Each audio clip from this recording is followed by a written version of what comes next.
آبی ریلوں کا شدید دباؤ، ملتان میں ہیڈ محمد والا کے مقام پر شگاف ڈالنے کی تیاریاں۔ شگاف کب ڈالا جائے گا اور انتظامیہ کی مشاورت جاری ہے۔ 17 موضع جات کو نقصان پہنچنے کا اندیشہ بڑھ گیا ہے۔ مزید جان لیتے ہیں سما ملتان کے بیورو چیف عامر اقبال جو اس وقت ہیڈ محمد والا پر موجود ہیں۔ عامر اقبال، بتائیے گا کہ ہیڈ محمد والا پر کیا صورتحال ہے اور سیلاب سے اب تک کتنی بستیاں متاثر ہو چکی ہیں؟ جی، اس وقت میں ہیڈ محمد والا کے گرے والا بند پر موجود ہوں۔ جو پانی ہے وہ جو دریائے چناب کا پیٹ جس کو کہتے ہیں وہاں سے پانی نکل کر تقریباً کوئی 1-1.5-2 کلومیٹر کا فاصلہ کر کے بند کے ساتھ ٹکرا گیا ہے۔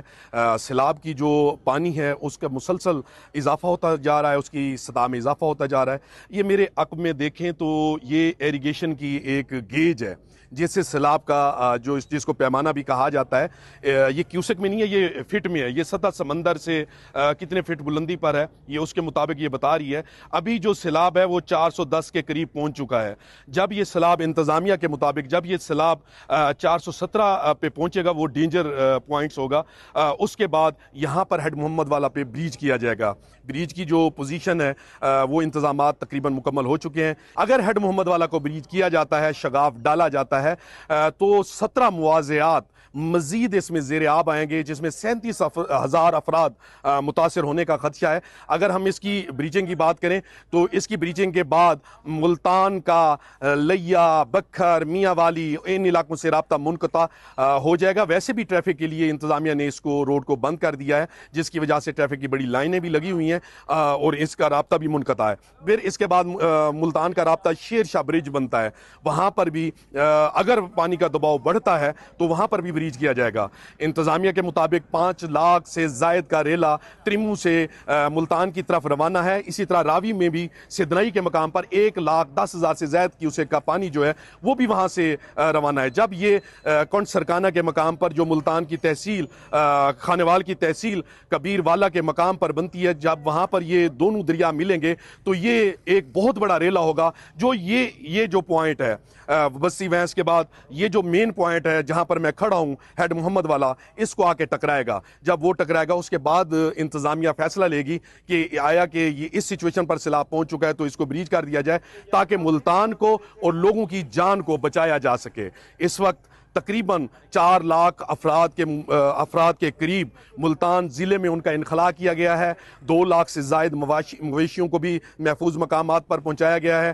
30 کے قریب کیمپ لگائے گئے ہیں، مختلف سرکاری اسکولوں میں بھی کیمپ لگائے گئے ہیں۔ تو پچھلی دفعہ جب 2014 میں یہاں پر شگاف کیا گیا تھا تو 9 ماہ تک لوگوں کو اس ٹریفک کی جو وہ منقطع تھی یہ ٹریفک کے لیے بحال نہیں ہوا تھا۔ آیا اب شگاف ہوگا تو اس کے بعد کتنی جلدی اس کو مکمل کیا جائے گا یہ ابھی کوئی نہیں کہا جا سکتا۔ جی، عامر اقبال ہمیں تفصیلاً آگاہ کر رہے تھے، بہت شکریہ، آپ سے اپڈیٹ لیتے رہیں گے۔ راجن پور میں سیلاب سے بچاؤ کے لیے بڑے پیمانے پر تیاریاں۔ دریائے سندھ بے نظیر برج کوٹ مٹھن کے مقام سے 8 سے 9 لاکھ کیوسک کا سیلابی ریلا متوقع ہے۔ 19,000 متاثرین محفوظ مقامات پر منتقل ہو گئے ہیں۔ 13 فلڈ ریلیف کیمپ بھی قائم کر دیے گئے ہیں۔ مزید بتائیں گے سما کے نمائندے الیاس گبول۔ جی بالکل، اس وقت میں دریائے سندھ میں موجود ہوں۔ دریائے سندھ کی سطح میں مسلسل اضافہ ہو رہا ہے، نشیبی علاقے زیر آب آ سکتے ہیں۔ اس وقت دریائے سندھ بے نظیر برج کوٹ مٹھن کے مقام سے 4,20,000 کیوسک کا ریلا گزر رہا ہے۔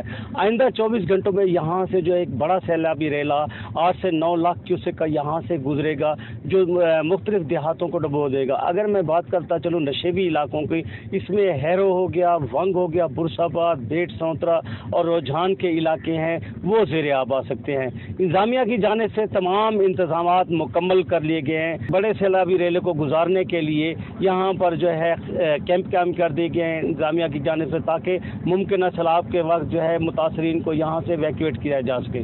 جی بہت شکریہ، آپ نے ہمیں آگاہ کیا۔ دوسری جانب پشاور میں 3 گھنٹے کی بارش سے مختلف علاقے زیر آب آ گئے ہیں۔ کئی مقامات پر اب بھی کئی فٹ پانی جمع ہے۔ BRT سروس بھی رک گئی ہے۔ اس وقت کیا صورتحال ہے بتائیں گے نمائندہ سما شہاب الرحمان۔ جی دیکھیں، خیبر پختونخوا میں بارشوں کا دوسرا سپیل جاری ہے اور آج صبح بھی پشاور میں تقریباً 3 گھنٹے کی شدید بارش ہوئی ہے جس کے بعد شہر کے مختلف علاقے جو ہے وہ زیر آب آ گئے تھے۔ اس وقت میں پشاور کے حیات آباد میں موجود ہوں اور سب سے زیادہ پانی اسی علاقے میں مختلف جگہوں پر کھڑا ہوا تھا۔ کئی گھروں میں بھی پانی داخل ہوا تھا جس پر ریسکیو کے ڈی واٹرنگ کا کام کیا اور وہاں سے پانی نکال دیا گیا ہے۔ اس وقت میں پشاور کے فیز 4 میں موجود ہوں اور یہ جس انڈر پاس میں کھڑا ہوں یہ ایک بائی پاس ہے جو کہ یہاں پر حیدرآباد میڈیکل کمپلیکس کی طرف اور یہاں کے علاقے کی طرف جاتا ہے۔ اس میں بھی اب بھی یہاں پر کئی فٹ پانی کھڑا ہوا ہے جس میں پروونشل ڈیزاسٹر مینجمنٹ کے اہلکار موجود اور اس کی نکاسی کر رہے ہیں۔ اس کے علاوہ اگر ہم پشاور کی BRT سروس کی بات کریں تو وہ اب بھی معطل ہے اور کئی روٹس پر جو ہے کئی انڈر پاسز میں اب بھی پانی کھڑا ہوا ہے جس کی وجہ سے شہری کافی مشکلات کا شکار ہے۔ ترجمان BRT کا یہ کہنا ہے کہ جب BRT کے جتنے بھی انڈر پاسز ہیں اس سے پانی نکال دیا جائے گا تب BRT سروس کو بحال کیا جائے گا۔ مختلف مقامات پر BRT کے جو اہلکار ہیں وہ موجود ہے اور ڈی واٹرنگ کا سسٹم وہاں پر جاری ہے۔ جی شہاب الرحمان ہمیں آگاہ کر رہے تھے۔ پشاور میں 3 گھنٹے کی بارش سے مختلف علاقے زیر آب آئے ہیں، کئی مقامات پر اب بھی کئی فٹ پانی جمع ہے اور BRT سروس بھی رک گئی ہے۔ BRT سروس کو مین روڈ پر بند کیا گیا ہے۔ BRT مین روڈ کے انڈر پاسز میں پانی موجود ہے، حیات آباد کے انڈر پاس سے بھی پانی نکالا جا رہا ہے۔ تو مناظر میں بھی آپ دیکھ سکتے ہیں کئی مقامات پر کئی فٹ پانی جمع ہے اور اس سلسلے میں BRT سروس کو بھی معطل کیا گیا ہے۔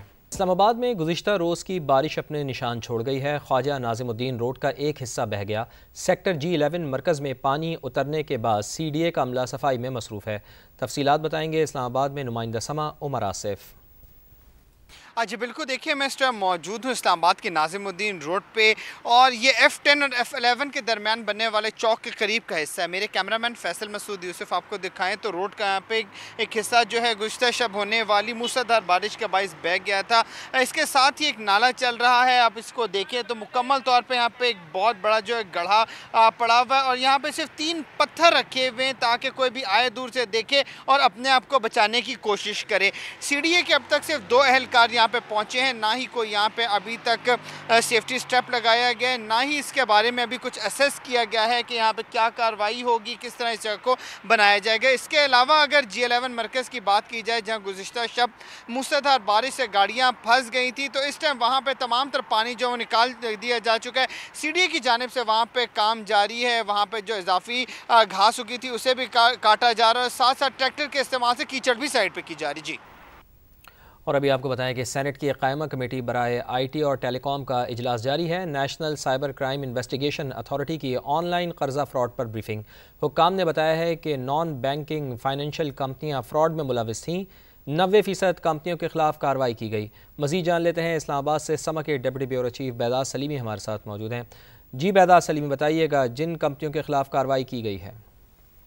جی سینٹ کی قائمہ کمیٹی برائے IT اور ٹیلی کام کا اجلاس جاری ہے جس میں national cyber crime investigation authority نے آن لائن قرضہ فراڈ اور جو انلیگل کال سینٹرز ہیں ان کے حوالے سے بریفنگ دی ہے۔ اس بریفنگ کے دوران حکام نے بتایا کہ نان بینکنگ فائنینشیل کمپنیاں فراڈ میں ملوث تھیں اور 90% کمپنیوں کے خلاف کارروائی کی گئی ہے اور قواعد سخت کر کے جو فراڈ ہے اسے بڑی حد تک روک لیا گیا۔ بتایا گیا کہ آن لائن قرضہ فراڈ میں ملوث 90% ایپ کمپنیوں کے خلاف کارروائی کی گئی ہے اور آن لائن لون کمپنیاں پہلے 1800% تک سود لیتی رہی ہیں اور نان بینکنگ فائنینشیل کمپنیاں قرضوں کے فراڈ میں جو ملوث تھیں اس پر اب SECP نے 2020 میں ان کمپنیوں کو لائسنس دیے تھے اور کمپنیوں کے لیے SECP کی کوئی شرط عائد نہیں تھی۔